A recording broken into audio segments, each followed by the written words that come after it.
I want him to get on the podcast today and bitch about everybody's diet. Here we are. Perfect. That is perfect. Alright, ready? Are we on? Alright, we're definitely on it. Are we hot? I think I cut myself out. Is there fire on the wire? I cut myself out a little bit, yeah.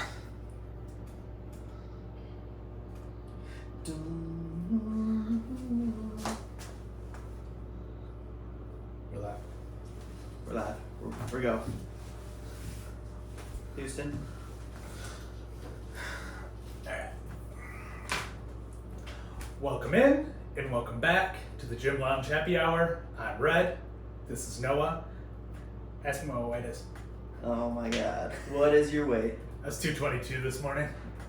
Oh my god. I'm only up 3 pounds since the wedding. Not even a full 3 pounds. Same. No, I think I was up 2 pounds. And we leave tomorrow. So, and then that's like 7 days of dieting. No fasting. Yes. But we got a camper van for Iceland this time. And, cause like it's a common way to travel. Like people will tent or camp or do camper van. It's Iceland's pretty popular to do. But we decided to pack a suitcase of our own food to bring with, like, to cook and eat and stuff. So, cause like you're gonna starve? Well, one, it's super expensive there to buy food. Like food across, because it's an island, everything's expensive. Is that a pain in the ass to travel with food? No, you can bring in up to 22 pounds of food per person. And okay, you got to pay the extra $50 for an extra suitcase and stuff, but sure. We're going to save that in the amount of money we're not going to spend on food. Obviously, we'll still get some food there, but right. I mean, we're going to bring like Kraft mac and cheese and, the good stuff, chips. Maybe a protein bar. Okay. Actually, they have pretty good protein bars there, so I might not bring my own. I swore, like, when you come back from, like, if I were to come back from Mexico and go through customs, I just have to let them know. You just got to declare it. And every country's different, too. Like, this one, you can't bring in fresh meat or dairy, which I'm not planning on flying with fresh meat or dairy, so. Fair. I mean, fair. So, yeah. I plan to be, by the time we hit Scotland, probably down to like 205 or something. And then by the time we get back to Iceland in 5 days, back up to 222. Okay. What do you know about the food in Scotland? Nothing. Okay. All right. Hopefully it's better than Iceland. And it's cheaper. I know that about it. Because Scotland's the reason we chose Scotland is because we knew we were going to Iceland, which was expensive, and we were going to do Norway. But we started looking at Norway just as expensive as Iceland. And we're like, let's not do two expensive places, same trip. So went Scotland, which is still higher because it's European. Almost everything in Europe is kind of high-ish, but it's much cheaper than Iceland. So should be able to afford to eat there. Traveled across the pond just to go panhandle to eat. Good for you. I'm gonna go fish. Oh, God, yeah. Hopefully they got fish sticks for you. That'd be perfect. That would be perfect. I can go for some fish. That's mainly the issue with like the Iceland food. It is a lot of fish because they're an island, and I mean they can just fish there. Does Becca like fish? No, neither one of us like fish. So sweet. Okay. Yeah, it's kind of a fuck situation. Apparently Scotland does something called haggis, which I need to look up what the fuck haggis is because that doesn't sound good. No. I don't think I want to try that. No, I've heard stories about it. No bueno. No bueno. It's like sheep's stomach or something. Oh, really? Yeah, something weird like that. Fuck that. You got phones. I guess we could look up what haggis is. The one thing we're gonna do there, though, for sure in Scotland, is go pet the Highland cows. Obviously. So, like, they got this thing in Scotland where it's like called free roam, essentially, or something like that. Did you find haggis? Oh my god. What do we got? A Scottish dish consisting of a sheep's or a calf's offal mixed with something, oatmeal, and seasoning, and boiled in a bag. Traditionally, one made from the animal's stomach. Wait, the bag is made from the animal's stomach? Yeah. So that's all for you. I'm gonna pass on the haggis. No. Thanks for looking Give that it up a for shot. me. No? Give it a shot. Look how good it looks. Right in the stomach. Oh my god, there's a picture. Oh, that is disgusting. Yeah. It looks like an onion with ties on the end of it and just brown beef just bursting out of it. That is brutal. You should try it. Let me know. report back. Jeez. But either way, Scotland has this thing apparently where it's like called You need to stop looking at videos. The other thing where it's like free to roam or something like that, where basically you can go onto anyone's property that you want as long as it's like in the countryside, and as long as you close the gate behind you when you're done, basically. It's kind of that would not fly here in America. Like, yeah, some people get shot. Yeah, like as long as you don't harm the land, harm the animals, you can just walk onto someone's land, go pet their cows, and call it a day.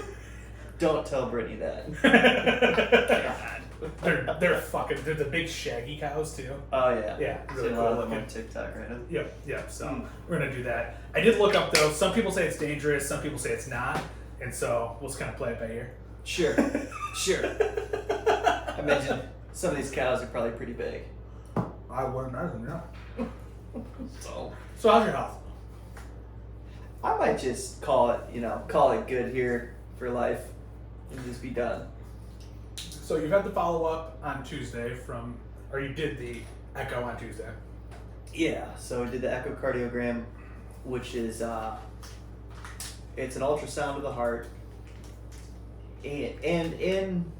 so I followed up with the doctor after so you get the results online before you talk to the doctor, which is both good and bad, because obviously you're excited to get the results, but now I'm over here diagnosing myself or trying to interpret them myself. The other slightly good side too is then you know what questions they ask the doctor potentially too, because you're looking this shit up yourself too. Sure. And I wish this was a little more simple than it is, but it's not. And according to my test results, we were in a decent spot. There was one test where I was within the range of the normal range, but I was on the lower end. And in comparison to you, it was a 20% range in this test, and you had your echocardiogram. Yeah. So I called Red and said, hey, what were your numbers? And for whatever reason, you got a range within the range. Yeah, mine was 60 to 65%. Yeah, so mine was 53.7 or something. So if he's at 65%, then obviously that's a pretty wide variance between the two of us. Yeah. Which would be more of a concern. If you're at 60, it's, still a good distance away. And the low end range was supposed to be what, 50? Yes. Yep, 57 or 50 to 70. So that was concerning, but it was within the normal range. But as a younger individual, you would think like, hey, maybe I should be more towards the upper end of a heart healthy range. Mm-hmm. At least that's where my mind was. Sure. So I waited. Today I got a message from the doctor. By the way, they don't do phone calls anymore. It's just a message online. That's fucking brutal. So, I thought you would like that. Yeah, they still call me at least. Like, I've still been getting calls. I'm impressed that you want a phone call. I don't. I want a voicemail. But interestingly, I don't remember which test I did. One of my tests, they called me, they left a voicemail, just said, hey, call me back. Never once did I call back, and I never got a call again. So they try one time, and then they're done, apparently. Sure. So the doctor or the cardiologist states, hey, from a high level, this is fine. And keep in mind, he wasn't thinking this test was going to show anything. He was more, there's another test on the 30th that he wants to see. But, I messaged him. I said, hey, what would you expect for somebody my age? It still feels like it's a little low. What can I do outside of fucking diet and exercise? Yes, I get that. We can all fucking diet and exercise. That's the most bullshit response I've ever heard from a doctor, that it's like the fallback. Oh, you're hurting? You feel sick? Diet and exercise. It's just all the time. I don't like it. What do you want? I don't know. Okay. I don't know. Specifics. That's a fucking vague. Oh, you want, like, hey, do this for your diet? Or Sure. But which they should be doing. Well, if they were more qualified, maybe they should. That's fair. Yeah, they probably should be doing that. So I said, hey, is this a concern at all? Like, I'm not worried. But Not convinced. Not convinced. So And then you got some blood work done. I got some blood work done.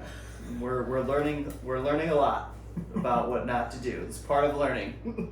So my last blood test was in May. So this is October. I was trending down in all the right areas. Your last blood test May. in reference to cholesterol. Cholesterol. And kidney stuff, but Because your kidney stuff, you did another test just recently yeah. for that one. But either way, cholesterol, May to October. Yes. And everything was trending in the right direction in May. Come October, we fucked all that up. What have you changed? I had intended to eat less steak. It happened for a little bit. But I guess going in, so you're That was for your skinny stuff though. So your cholesterol numbers in May were trending down from what they had been bad and they improved. What did you do leading into that? Stopped eating pizza. Stopped eating pizza. And then what did you change from May to now that maybe would indicate it going up? Not a lot. I've had pizza sporadically, not nearly. It'd be insane if all this is linked to pizza. I would off myself. So I stopped eating. I stopped eating pizza. Specifically, I'm talking about my triglycerides, which are little pieces of fat, I believe, in your bloodstream. And the higher they are, the worse they are, or the worse the test is. I was at like 170, and then I went down to 120, 120. So that just from dropping off pizza. Sure. Have eaten pizza sporadically, really haven't changed the steak intake. And now I'm up to 240. So it's kind of a shit show. Yeah, it'd be good if you would have been tracking your food, which I'm sure you haven't. I haven't been tracking my food either. No, but it's pretty consistent. Yeah. I eat vegetables. See, this is why I don't eat vegetables. They will Vegetables kill you. are bad for you. They will eventually take you down 6 feet under. Absolutely. I'm not going to disagree. Vegetables will kill you. So, there are supposedly heart-healthy diets available. I've never really looked into them because I never had intended on doing them. But I think we might have to give I might move to Iceland for the Mediterranean diet. It's all fish. Yeah. All fish all the time. So I was trying to look up my cholesterol numbers, but they didn't run them on my last test because, fuck that shit. They were high in your test before that a year ago, but we're not going to run them this time. yeah, if I could recommend one thing, it's preventative fucking maintenance. There's a lot of our doctors in our health system, they don't want to test for anything in the insurance companies. Yeah. That's right. Until there's a symptom or a problem. And that a lot of time, damage is fucking done. Right. You don't want problems. You No, want to get right. it before you show symptoms Yes. of the problem. Yes, And- exactly. And sure, there's preventative things you can do for certain things, but generally you don't know to do things until you know there's a problem Yeah. or close to a problem. And if you're not testing for it, you're never going to know. Yeah. So, super disappointed. What we did find in the last 20 minutes with Noah is because we've both known that a good chunk of cholesterol is mainly genetic at this point. Which my mother's side has a history of high cholesterol. And previously it was thought cholesterol was all diet. I think this was probably when we were, in our teens or whatever, they were really pushing cholesterol, eat better, do this and that. And then in the last 10 to 15 years, they've now switched over to, it's a lot of genetics and it's some of what you eat. But what we just found out is you can actually be what they're calling a responder to cholesterol in what you eat. And so if you are one of those responders, you're going to spike your cholesterol based on your diet. And we're thinking Noah may be one of those responders. It's just a little interesting because why didn't I get to 240 before?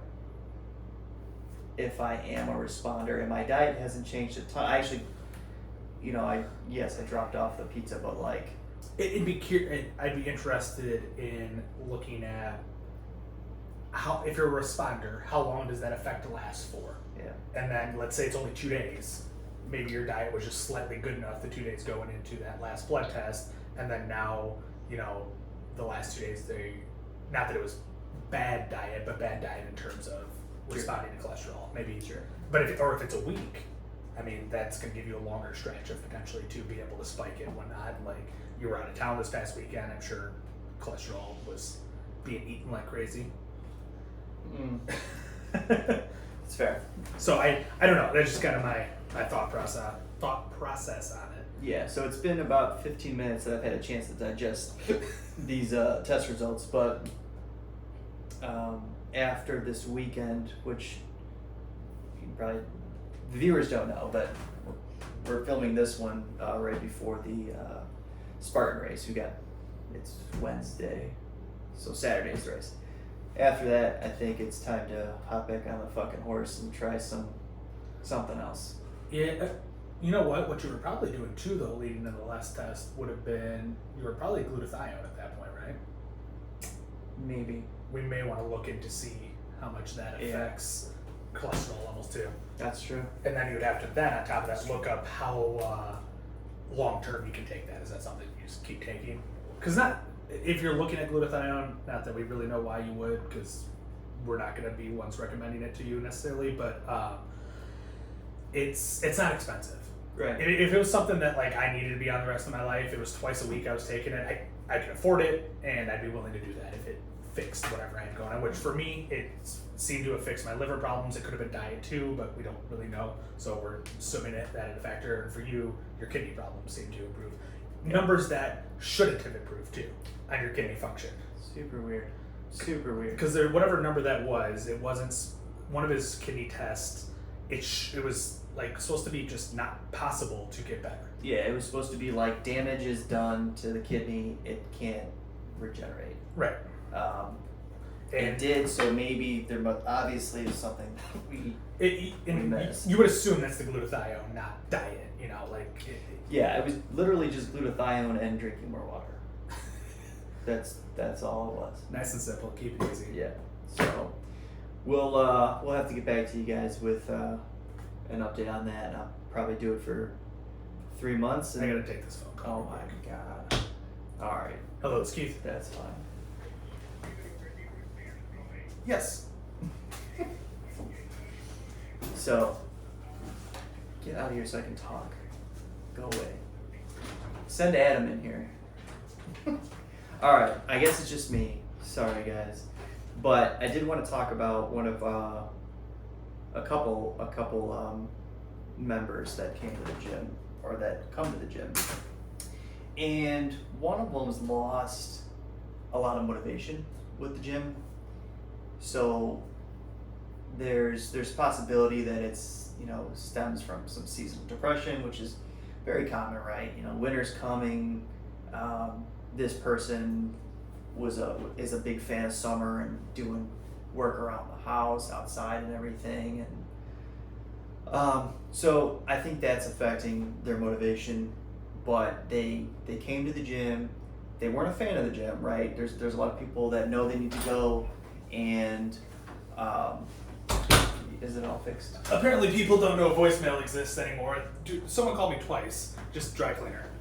Like, they called me back to back. I'm like, well, it's got to be important if you're going to call me back to back times. Like, so I probably should take this. Dry cleaner. Perfect. Perfect. So I'm talking about the individual that's lost their motivation.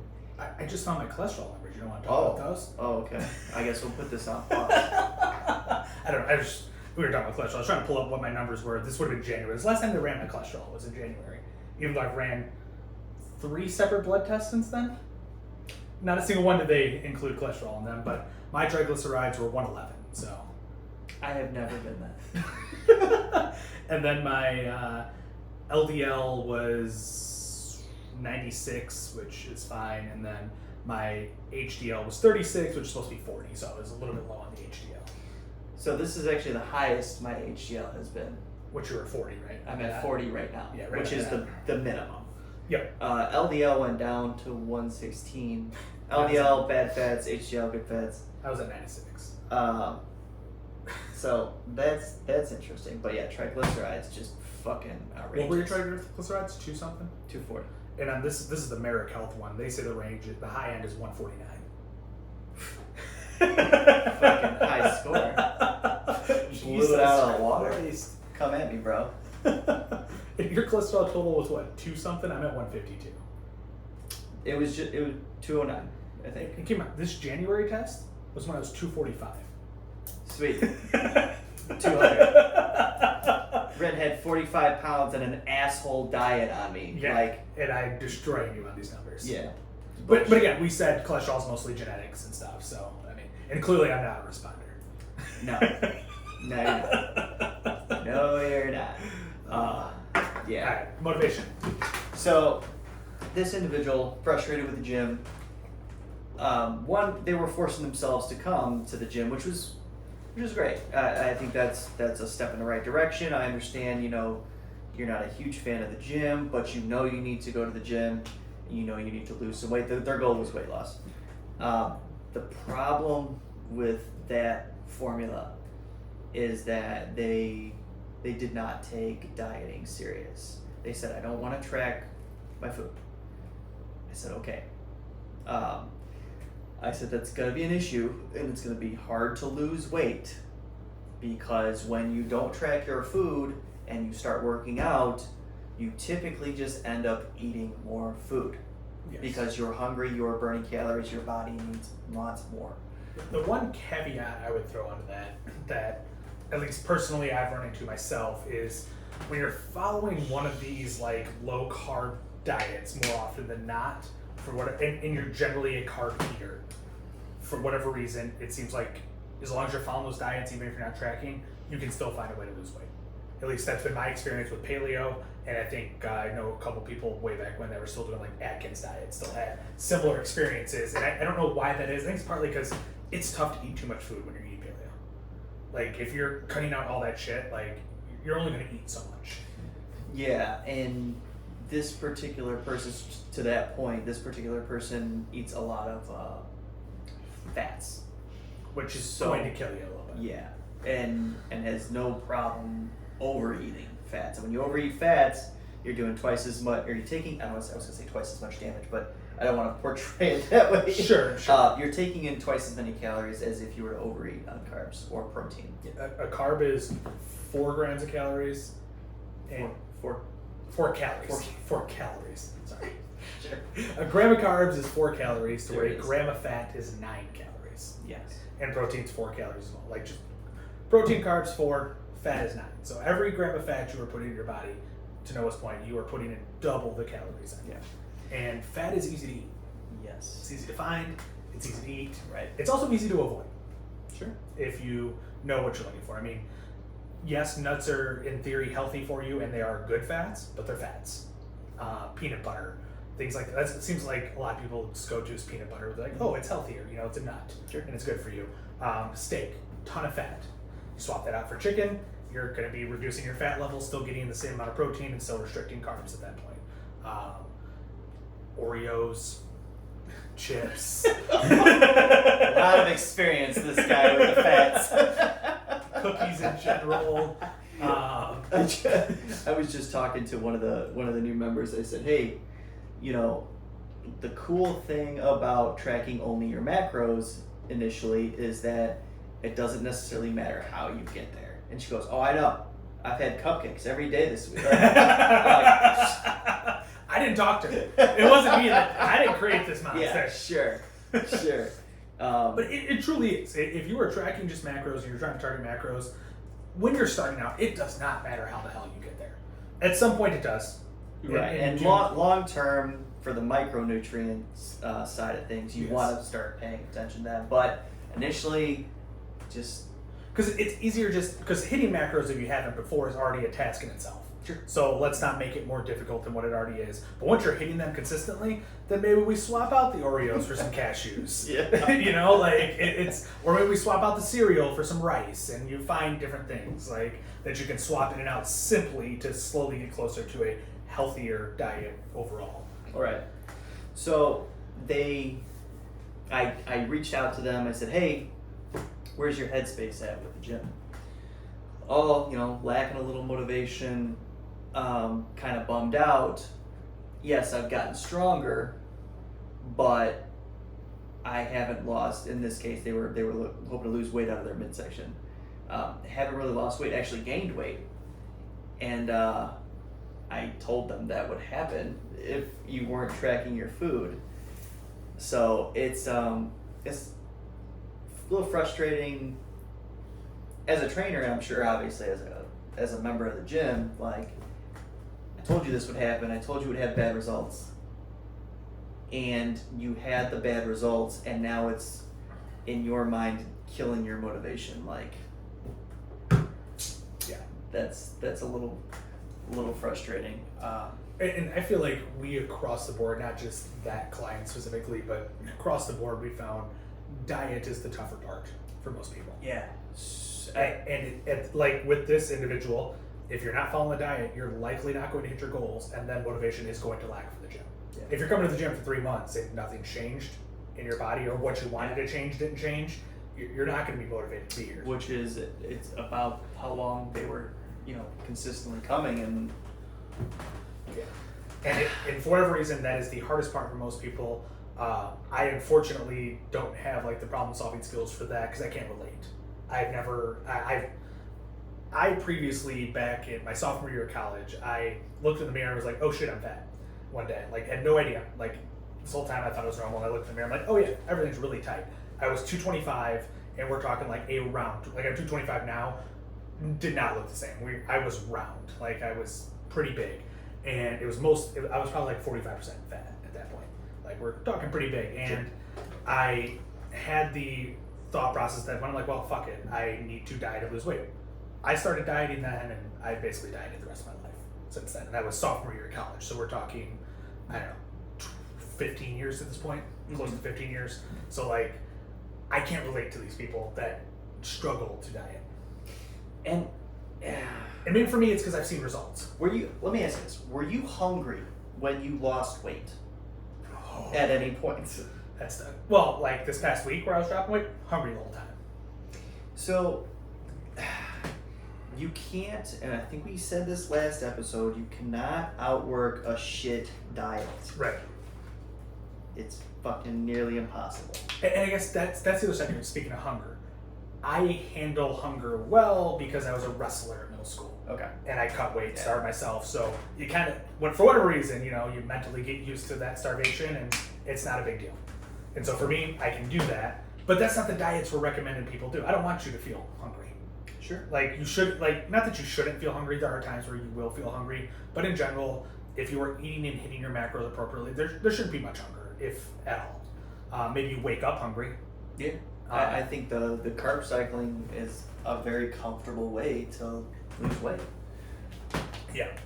What I was doing these past weeks where I was hungry wasn't anything we've recommended anyone else do at any point. Like, I was probably eating 1,200 calories a day. Like, it's not something we're looking to recommend for people. Right. So they're disappointed, and I guess I'm trying to say, like, if your goal is weight loss and you come to the gym, whether it's our gym or any other gym, the diet, what happens in the kitchen, so important. So important. I don't know how to convey that to you guys anymore. And also, you're stressing it for weight loss, for muscle gain too. Like, yes. If that's your goal, the only goal that really, I guess it's kind of twofold. There's like two goals where your diet isn't going to be as important. It'd be if you're just trying to get movement in, and make sure your joints feel good and all this stuff. And diet can play a role in that, but if you're just trying to get in here, get movement in, feel better, heart health, all that good stuff, like get the exercise in, diet, not super important. And then let's say you're training for some sort of race and you just need to be able to run quickly or run for endurance or whatnot. Diet, probably not as important at that point. Every other goal, diet is a huge factor. You want to put on muscle, you want to put on strength, you want to lose weight, all of that. Diet is going to make a big difference. And obviously the gym obviously plays a factor in that too. Yeah. But what you're doing in the gym is not going to really help you a whole lot if you have a shit diet. So this person thought, like, hey, I am going from zero activity to coming into the gym for an hour 3 days a week. there's going to be changes. Yes, there were changes. You gained muscle because he was eating enough protein. Sure. Plenty of protein. So he gained muscle. So, which should help you burn, some fat at some point. I don't think we ever got there. Unbelievable. Just interrupted stuff. Disrespect. Who's fucking playing? It's my plate. It's his plate. Yeah, where's the lid? Where's the lid, bro? Fucking Tupperware, man. That's what I'm gonna buy you for Christmas. Don't look over here. Fucking multi. You don't just I'm just roll gonna buy around you with lids. I have I'm gonna buy lids. you a set. You don't just drive around with plates full of food in your car? No. Huh, it's weird. Thought everyone did. Just go. Get some running. At least I'm not Noah who just drives around with open glasses of orange juice. Yeah. What am I gonna put it in a shaker? It's weird. Yes. That's fucking weird. We're gonna talk about that at some point. That's fucked up. Why is that weird? Just go. The shaker's You're just it comes embarrassing. in We're a gonna have store to with a edit lid on this. it. This has got to all be cut out. You still found a way to ruin our podcast episode. You weren't even in it. Before you run, how are you feeling about the Tough Mudder this weekend or Spartan Race? Spartan Race. I think I have a better chance of surviving than he does. Well, he has half a heart. 3/4. Sweet. We'll check in with you next week if you're still here. No, I'm feeling pretty good. There's no doubt we'll finish. What are you gonna do running with the extra weight though? You? No, the AED. Sorry. Put it on my back. I'll be all right. Perfect. You can carry me the whole partner carry. Then I'm good. I can't carry you. What do you mean? Damn. You've been bulking since May. Yeah. I think I can take 250. Wow. Watch you eat goldfish every day. Cheez-Its, Pop-Tarts, fucking cheesy popcorn. He's What's your bulking. blood work? This is bulking. bullshit. Now I gotta do everything right. You can just eat like an asshole. I'm carb loading for this weekend. Gotta start it early. Unbelievable. So, It takes a few days. look, Spartan's texting me. Tell Adam to shut the fuck up.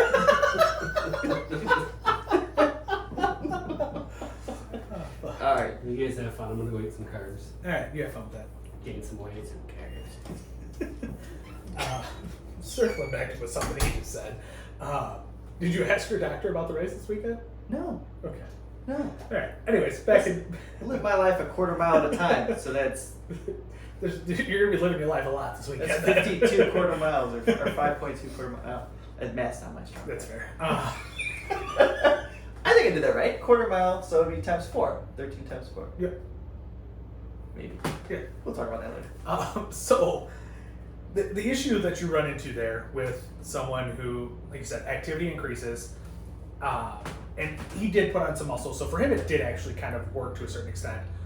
But the issue you run into with most people is if you're not tracking like he wasn't, your activity increases, and like you said, you eat more. And if you're not tracking, you don't know that, and the increased activity means nothing then, as far as weight loss goes. And FYI, you can't target fat loss in a body part. Yeah. You can build more muscle in that area, but the fat is still going to be there. Yeah. Fat just comes off where it wants to. Yeah. There's no rhyme or reason to it, really. Right. So he wanted his core, or to lose weight in his core, and we did abs. We did exercises for the abs, but without that diet piece, all you did was build muscle and maintain. Or maybe you lost a little bit of fat, but the majority of it's still there. Yep. So. Yeah. It's you have to track. Yeah. And don't get me started. I tried to make it super easy, and like you mentioned, switching to chicken. I said switch to chicken. I don't even think he tried it. I honestly don't even think he tried it. So you set yourself up for success, and recognize if you're the type of person. We just had 2 clients start up the past 2 weeks, and they couldn't be fucking polar opposites in a sense where one needs to dive all into something in order to be successful, and the other needs to take smaller bites. Sure. Recognize what type of individual you are. Yeah. I think that's you and I are. Well, you're more dive in, like fully committed than I am. I did dive in fully committed up front, but now I'm a lot more lax with it. Sure. But take the baby steps if you had to. Just work on getting a little more protein, consistently getting more protein in every day. Trying to do that with some of the clients, and we'll see how it goes. But I mean, what something I'm learning with like my mom, who's trying to get more protein in, is most people don't seem to know where to get protein from easily. Like we just switched around her breakfast this week, and she's now getting 42 grams of protein at breakfast. And satisfied with what she's eating. Yeah, comfortable breakfast. That's and great. Previously, she was getting like 15. And she's like, I don't know how I get to my 150 grams of protein a day. And I'm like, well, yeah, if you're starting the day with 15, it is going to be tough. So we restructured some things, and it was 42. That's what she ate today, and she felt good about it. And like it was super simple and easy. And all it was she did some Greek yogurt with a half a scoop of protein in there, some granola, and I think it was sunflower seeds, and called it a day. Like that's not a lot of food. Sure. Like she did one serving of each thing and then a half scoop of protein. I agree. I think you're right. People just get a little more creative. If you're committed to this gym journey, whatever your fitness journey is, Yeah. you're gonna have to learn a little bit. And like it is the weird things like that of who thinks to put thanks. Of like who thinks to put protein powder into yogurt. Sure. Like it's the weird shit. But if it doesn't change the flavor, texture, or anything in a way that you dislike, That's a win. yes. And protein powder, I was talking to another member this week. He was asking me, how do I get more protein in? He's like, I've just been struggling. And I'm like, well, he's like, how do you get more protein? And I'm like, well, for me, it's meat and Greek yogurt is what I mainly do. But for a lot of people, sometimes meat is expensive, or they just don't like to eat a lot of meat. Like kind of like there's two people there, two different types of people there, or sometimes they're the same person where they don't like to eat a lot of meat and they don't have enough money to buy meat. Like that's an issue. So what I told him was like, there's some other things that I do, like chickpea pasta instead of regular pasta, which is going to be a bigger cost as well, but you're getting additional protein in there. It's not a lot of additional protein, but it's something. Like you make these subtle changes. And then I told him protein powder goes into so many things. Like Sure. you can put it into so much stuff that you don't realize. Like I'll put it in my pancake mix. I'll put it in my yogurt. I'll throw it in my oatmeal. Yeah. Like protein powder, as long as you have a decent flavor that you like and it mixes into things, it'll go into stuff. And protein powder is not expensive. I mean, you can buy expensive ones, but you don't need to buy something expensive. And it gets your protein up, keeps your fat down, and keeps your carbs down if you're doing a whey protein. Sure. And I think that's one thing people got to start looking into is how to put protein powder into various things. I think people have done well adopting the chocolate milk protein shakes. Yeah, the Fairlife. Yeah, so we kind of push stuff like that because we know most people need to get more protein in, and if they come here to get strong and they're not doing getting enough protein, then it looks like the product we're selling here doesn't work. But Sure. if you don't get enough protein in, you're not going to get stronger, you're not going to build muscle, you're not going to be able to burn fat with that muscle. And with a lot of our clients, we acknowledge protein is tough to get for most people. And the protein numbers we're setting out for people are normally very close to that bare minimum that you should be getting. Bare minimum. We're putting it really down. So if you miss it, you're probably not getting enough protein. To where like what we're eating when we're targeting stuff, like I'm at like 225 grams of protein where my bare minimum is like 180. Yeah. But mine targeting 225 to where if it was a client that we know struggles with protein, we're probably putting it at like 185, 190 if your bare minimum is supposed to be 180. And so if you're missing it, you're screwing yourself. Right. So we'll see what happens with that client. Another client started up, and their mentality's interesting, and I'm assuming not unusual, but their understanding of they want to lose weight. Their understanding of weight loss is higher protein, lower calorie, which from a high level, sure, but they've developed an unhealthy relationship with the idea of eating it or calories. They've thought they needed to restrict calories this whole time as low as they can go, and it's going to be a struggle. Like the protein shake, it's 200 calories, or the Fairlife, or the one we have, but it's 26 grams of protein. I'll say, so 26 grams of protein, how much is that in calories? So 104 of that is the protein itself. and that's what I wanted to convey to everybody watching. Like, you need a certain amount of protein. Let's say it's 150 grams of protein. That's the bare minimum you need every day. In calories, that's 600 calories. That's 600 calories that you have to build muscle. And in general, normally your bare minimum fat number is about half of that. It's just using rough numbers. So you're at 75 grams of fat that you should be targeting then, which is another 675 calories. You're at 1,300 calories right there without any carbs. Yes. And that, again, bare minimum fat, that's important because it controls all the hormones in your body. If you're not getting enough fat, hormone production and using hormones is not gonna go well. So people need to get comfortable with that idea of eating. Yes. And like, you're not, and it's counterintuitive, right? Because, well, how did I get this way? I was eating, and now I'm fat, or now I have weight to lose. And they're somewhat on the right track because it is a caloric deficit Sure. that makes you lose weight. Sure. Like 100% caloric deficit is the only way to lose weight. Well, lose fat. You can lose weight by dropping water weight and all kinds of other shit. But like, to lose fat, it's got to be a caloric deficit. And so they're on the right track. They're just taking it to the extreme. Yeah. And a big part of what we try, to sell with the dieting is it needs to be sustainable. For Like, sure. I don't want people to have to go on a 2-month freaking, crazy diet and be miserable for 2 months, 3 times a year to lose the weight that they, put on and take off and put on and take off. Yeah. But just understand, and I think, if you're 150 pounds, what is the bare minimum for protein? Oops. It is 105 grams. So it's 420 calories with just protein. And then your fat, you're looking at 54 grams of fat, which is 490 calories.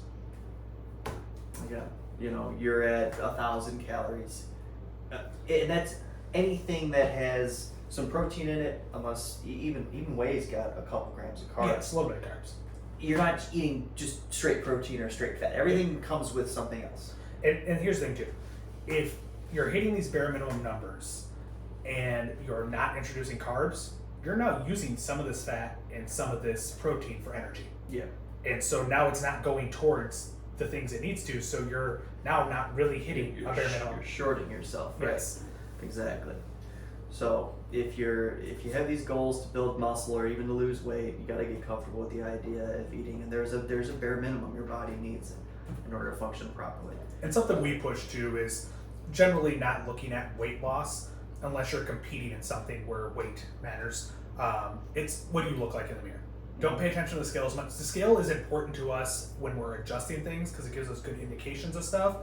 But as a whole, pay attention to how you look in the mirror versus what the number on the scale is. Yeah. Because you could put on a shit ton of muscle and be the exact same weight but look a million times better. Sure. Or look more like the way you want to look.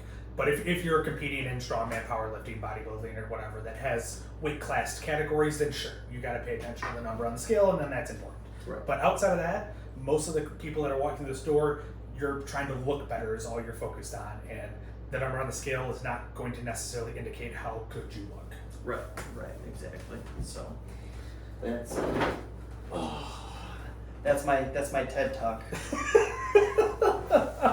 I came in, looked at my shitty results, and thought I'd give everybody some nutrition advice.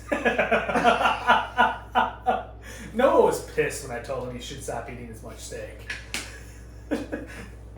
So steak is very convenient for me to make, and I am fortunate to have a flexible job right now where I don't have to pre-make my steak and then try to heat it up in the microwave and hate my life, which I don't mind doing, but it's just nice and convenient. Chicken can be close to as convenient, but we discussed it earlier. I don't know. I don't like it. Chicken's gross. I don't like handling chicken for some reason. I tend to do a lot of chicken, and I like chicken, but to me it is more prep than steak. Steak is just simpler, easier, and to me it's better reheated. Like, not better than a if you're reheating steak, reheating chicken, Yeah. I think steak is better reheated, in my opinion. Because the chicken gets too dried out for me. You're right, because I'll have to ketchup or, hot sauce or something. You hot sauce? Not so hot sauce. Yeah. So yeah, I mean, but at the end of the day, you can still make chicken in a manner that is still simple if you really want to do things. Like crock-pot chicken is always solid and super easy to do, and that does tend to reheat better. It still dries it out, but it's slightly better. And me and Becca were doing a ton of crock-pot chicken recipes for a while, like just simple things of just like literally throwing in 5 chicken breasts, throwing some sauce on top, and then grabbing a bowl of rice and putting it in there. And things like that are super simple. And if you're someone who's away from the house all day, you can toss that in the crock pot and it's gonna be ready when you get back. And it's minimal prep too. It all once it shreds apart, you're not chopping it up. It's super simple to do. So for most people, that's an easy recipe, easy style of recipe. We've done it with buffalo chicken. We've done it with like a Asian sauce and various things. It works a lot of different ways. You can do barbecue sauce and make it a pulled chicken sandwich or whatever the hell you want to do with it. But on top of that, something that I did when I was driving for Uber and Lyft is I got a heated lunchbox that you can get them with either the plug that plugs into a normal outlet or the plug that plugs into a 12-volt outlet in your car, both of which are great options depending on what your job is. But I highly recommend Hot Logic is the company that I went through for them. And it was great. It made eating the right way so much easier when I was at work. How did you... Okay, so you had kind of a different lifestyle with the Uber and Lyft, Sure. where you had a little more flexibility. Like, hey, I'm gonna take a break and eat. Yeah. I just talking to a lot of our members are like, I'm busy, this, that, and the other. I don't have time to eat.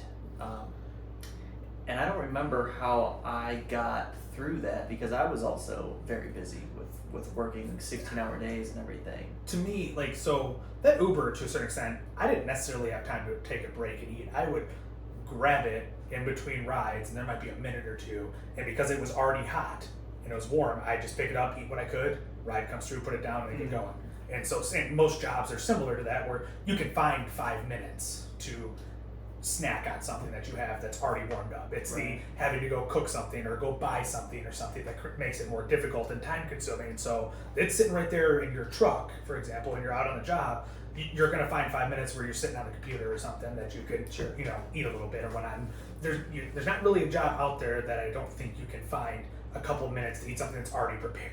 I agree. And then I hear a lot too, well, I'm not hungry because I'm busy. I'm like, I can't help you there. No, You need to know that this is going to help you reach your goal and it has to get done, just like all the other shit you got to get done, around the house or whatever. And you run into that a lot with ADHD people. They don't think of food. Food is not a thought on their mind, especially when they're hyperfixated on the task they're doing. So food, water, all that stuff's gone. So what you need to do there, which then this becomes a little more difficult if you have a job where you're constantly going, is in theory you need to set alarms and to remind yourself to eat. But if you're in a job where you don't know when that break's coming, I can see the difficulty there. Sure. And with that, if that is the type of job you have, it's probably protein shakes, because you just sip on that. Meal replacement shakes. Yeah, meal replacement. That's a better option. Because you just sip on that all day. And I'm assuming I'm not in the majority here, but I could slam protein shakes. And I don't feel great afterwards, but it's done. So, I've never tried, so I don't know. I may or may not be able to. It could be 20 ounces of water, but it'd be 50 grams of protein with the 2 scoops, and I can slam it. And the nice trick that I do with protein shakes is I will throw peanut butter in my protein shake to get my fat in. So if you like peanut butter, you do a chocolate protein with some peanut butter and it makes this great. And that's what, because I'm normally doing a whey, which, oh my God. Then,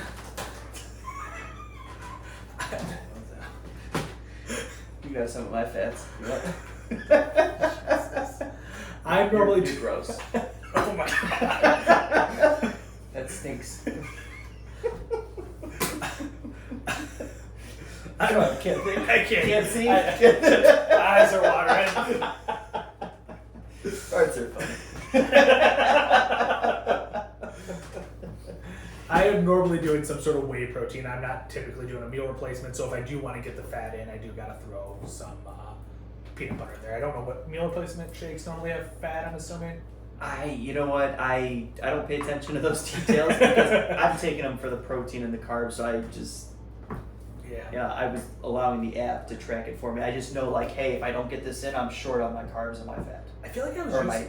I feel like I was using some sort of trick to get extra carbs in there too, but I can't remember what it was now. Maybe I wasn't. Maybe I'm just thinking I was. There's gotta be something you can do to throw some carbs in there, I'm sure.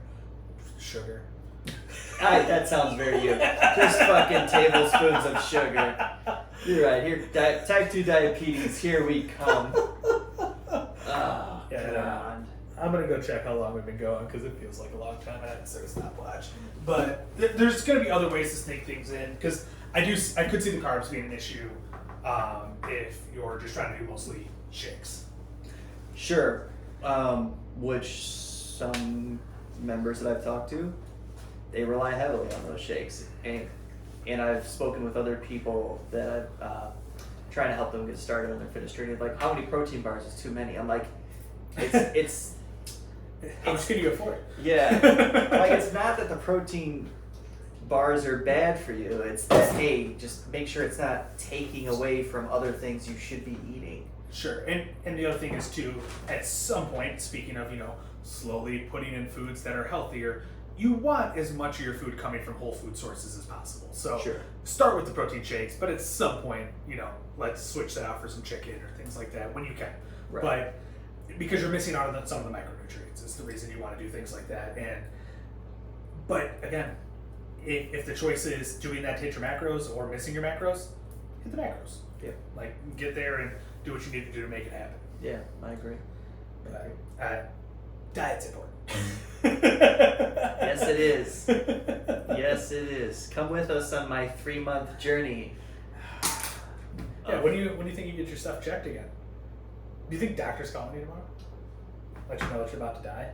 I probably have a message right now, like, you're a fucking idiot. When's your next test that you said you The had? 30th. They're gonna bump that up. What's that test? That's testing plaque in the arteries. Oh, okay. Which I have a feeling with your cholesterol numbers, you probably have quite a bit of that. I also kind of have a high upper blood pressure number, which I always forget what that one is. What is upper number in blood pressure? Okay, 2 numbers are used to describe blood pressure. The top number is systolic blood pressure. So this is the blood pressure when the heart contracts. Just super unfortunate. Just super unfortunate. Because they are generally more concerned about that upper number, right? That's normally a bigger indicator of issues. I don't know, but so unfortunately I'm sitting at like 130 to 140 consistently. Which and normal is closer to 120, right? 120 over 80. That's the golden number, sir. And they haven't. It's like seems to be more of a concern to me than it is to them. Yeah, it's weird. No blood pressure medication prescribed anymore, which is kind of intriguing. And we had other members. I think when they were at 140, same age, they gave blood pressure medicine. Yeah, and it's good now between exercise and the medicine, but nobody's mentioned a single thing to me about it. It's odd. And I'm like,